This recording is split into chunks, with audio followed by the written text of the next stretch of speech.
une conspi, une conspirationniste, une complotiste, une calice de folle.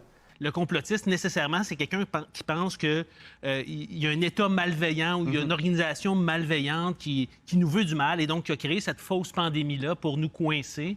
Les gens qu'on appelle des complotistes, ce ne sont pas des complotistes, mais non!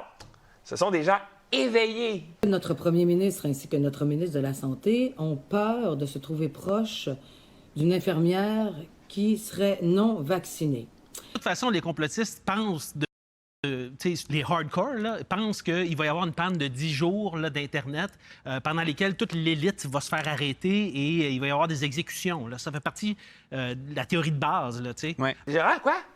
Qu'est-ce que tu dis? Si on est infecté, qu'on soit vacciné ou pas, on a le même nombre de virus dans le nez et dans la gorge. Et puis ce qui est le fun de voir, c'est que les gens qui suivent ces théories-là s'adressent à leur gourou ou à leur leader pour dire « Qu'est-ce que tu en penses? C'est quoi qui se passe en réalité? » Quelqu'un qui voit tout ce qui se passe et qui ne réagit pas, là, tu dors au gaz. Toi, tu dors. Les gens vont chercher à s'informer auprès de ces gens-là qui n'ont aucune maudite idée de ce qui s'est passé sur Facebook. Là. C'est pas... Ils seraient incapables de discuter avec n'importe qui des éveillés pendant plus que 10 secondes avant que les gens s'aperçoivent que c'est un pigeon qui essaye de jouer aux échecs. Non seulement elle a fait une vidéo, mais elle l'appuie de documents. Ce que font les éveillés. C'est pour ça que vous êtes partie maintenant du Club des éveillés. Ce que tu dis, ce qui me dérange au Québec en ce moment, c'est que j'ai l'impression qu'on ne peut plus poser de questions.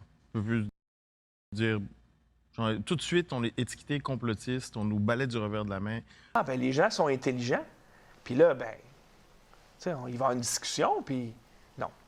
On efface toute notre personnalité, notre carrière, juste pose une question. Tu as le droit de poser des questions.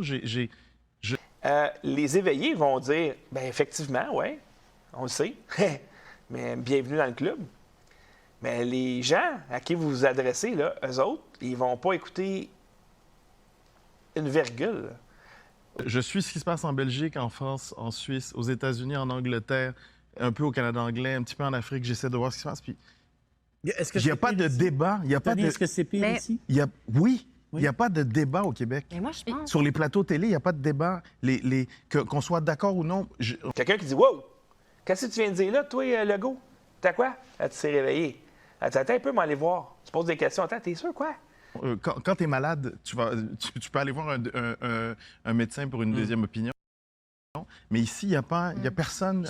D'autres savants, je parle de scientifiques. Est-ce qu'on fait venir un scientifique qui a une autre vision des choses? Malgré votre question tout à fait légitime, appuyée par plusieurs articles, pourquoi ça se peut, ça? Un comptable ministre de la Santé au Québec a décidé de tester seulement les personnes non vaccinées.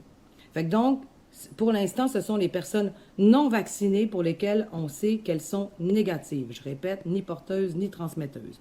Parce qu'on les teste 3 fois par semaine. Vous êtes, pour eux, maintenant, une calice de folle.